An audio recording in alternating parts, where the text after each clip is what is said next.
आज खान साहब को गिरफ्तार हुए 23 दिन हो गए। एक ऐसे फैसले के अंदर गिरफ्तार किया गया है जो बिल्कुल गैर कानूनी और गैर आईनी तौर पर दिया गया।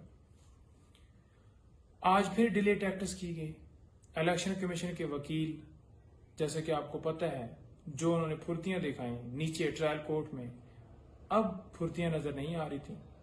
जुमे को भी यूं ही आर्गूमेंट्स चलते रहे और एडजर्न हो गया कि आर्गूमेंट्स कंप्लीट नहीं हुए। आज फिर पूरा दिन आर्गूमेंट्स होते रहे और एक बहाना बनाया गया जी कि सरकार को नोटिस किए जाएं।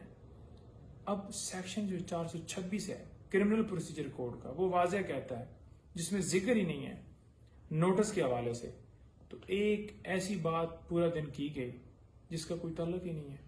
अब आपके आके याद आया कि जी सरकार को नोटिस भी करने हैं। और दूसरी तरफ आप देख लें कि एक और बहाना बनाया गया जी, हमने जो ख्वाजा हारिस साहब ने एफिडेविट दिया था उसकी जो ओरिजिनल कॉपी है वो हमने देखनी है, परसू करनी है। भाई उसका इस केस से क्या ताल्लुक है? आप सस्पेंशन के ऊपर बात करें कि क्या सस्पेंशन होती है या नहीं होती, लीगली बताएं। ये चीफ जस्टिस साहब ने भी कहा, लेकिन बिला वजह वो बात को घुमाई जा रहे थे। कल के लिए ये केस अडजर्न हुए। हमें पूरी उम्मीद है कि इंशाल्लाह इस केस के अंदर खान साहब की जमानत होनी चाहिए, क्योंकि इस फैसले के अंदर हजार गलतियां हैं। जो फैसला दिया गया है वो हर जगह के ऊपर एडमिट हुआ कि वाकई जल्दी में फैसला दिया गया है।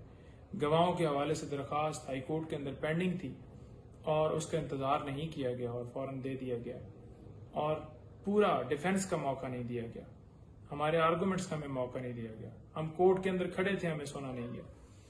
तो काफी चीजें हैं जो कि उस फैसले के अंदर गलतियां हैं और उस गलत फैसले के अंदर फौरन खान साहब को रिहा तो करना चाहिए था, लेकिन एक लंबी डेट दे दी गई कि नीचे से रिकॉर्ड आ रहा है। फिर एक बहाना बनाया गया जी के जनाब इलेक्शन कमीशन की वकील की तैयारी नहीं है, फिर जी जो सीनियर कौंसिल है जी उनका पेट खराब है। तो ये डिले करने का एक बहाना है।